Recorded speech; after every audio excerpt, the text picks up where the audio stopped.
एक बंदा जो बचपन में हकलाता था, 21 साल की उम्र में पता चला कि उसकी स्पाइनल कॉर्ड कर्व यानी रीढ़ की हड्डी झुकी हुई है। ऐसे में डॉक्टर को यही कहना पड़ा कि उसको ज्यादा उछल कूद ना करके नॉर्मल लाइफ जीनी पड़ेगी, वरना उसको पूरी जिंदगी व्हील चेयर का सहारा लेना पड़ सकता है। 2010 में इसी बंदे के घुटनों में इतनी गंदी इंजरी हुई कि उसका चलना तक मुश्किल हो गया। 2013 में पता चला कि उसके ब्रेन में खून के धब्बे जम गए हैं, लेकिन वो तो पागल ढीठ था ना, जो क्रिश बनकर ही माना। आज यही बंदा दुनिया का सबसे हैंडसम बंदा, जिसकी फॉरेनर ग्रीक गॉड से तुलना करती हैं। कौन? ऋतिक रोशन। जब हम ये कहते हैं ना कि कितनी अच्छी किस्मत है इस बंदे की, तब असल में हम उस गधेड़ी सोसाइटी का हिस्सा बनने लग जाती हैं, जो अक्सर ऑन स्क्रीन देखकर बिहाइंड द सीन को इग्नोर करती है। दोस्त, हमारी जजमेंट गलत हो सकती है, पर नियति ने ब्रेन का डोपामिन उसी का रिलीज करवाया है जिसने खुद को तपाया है। शायद इसीलिए जिसके मात्र 6 साल की उम्र में उसके फादर की डेथ हो गई, 13 साल की उम्र में स्कूल छोड़ना पड़ा, 15 की उम्र में आर्मी ज्वाइन करी लेकिन वहाँ से भी हटना पड़ा, 17 साल की उम्र में 4 जॉब से निकाल दिया गया, 18 साल की उम्र में शादी हुई, 19 साल की उम्र में जब एक पिता बनकर खुशियों की बारी आई तब उसके उस छोटे से बच्चे की डेथ हो गई, 22 की उम्र में उसे फिर एक जॉब से निकाल दिया गया, 23 साल की उम्र तक उसकी 2 बच्ची हो गई, 24 साल की उम्र में उसकी वाइफ ने उसे छोड़ दिया, फिर उसने इंश्योरेंस एजेंट की जॉब पकड़ी लेकिन फिर से फेल हुआ। उसने लॉ की पढ़ाई के लिए अप्लाई किया,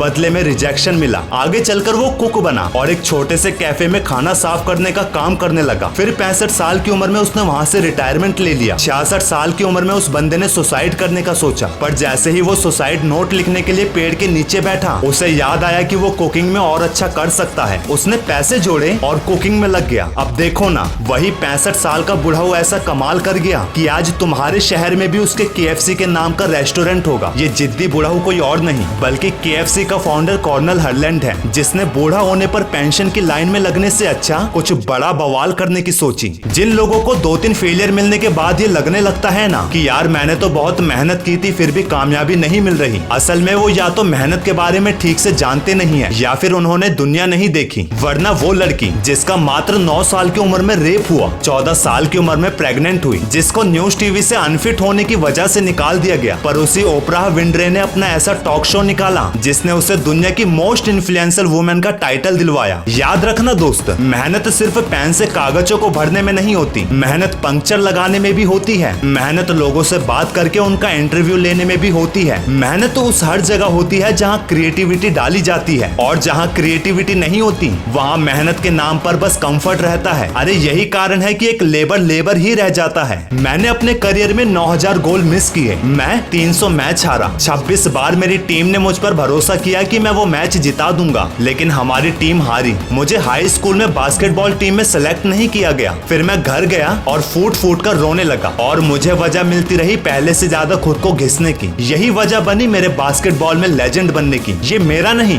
बल्कि बास्केटबॉल का लेजेंड माइकल जॉर्डन का कहना है। लास्ट में यही कहूंगा, तुम हारे, तुम टूटे, तुम गिरे रोए, बर्बाद हुए, ये सब अपनी जगह, लेकिन तुम्हारा ना रुकना तुम्हें गेम में बनाए रखता है। हम जितना ज्यादा हारते हैं उतना ज्यादा खोते हैं, लेकिन है एक गुड न्यूज, तुम्हारे पास खोने के लिए चीजें भी बहुत कम होती चली जाती है। ऐसे में इंसान चाहे तो वो बहुत बड़े बड़े रिस्क ले सकता है, बस पागलपन चाहिए गुरु।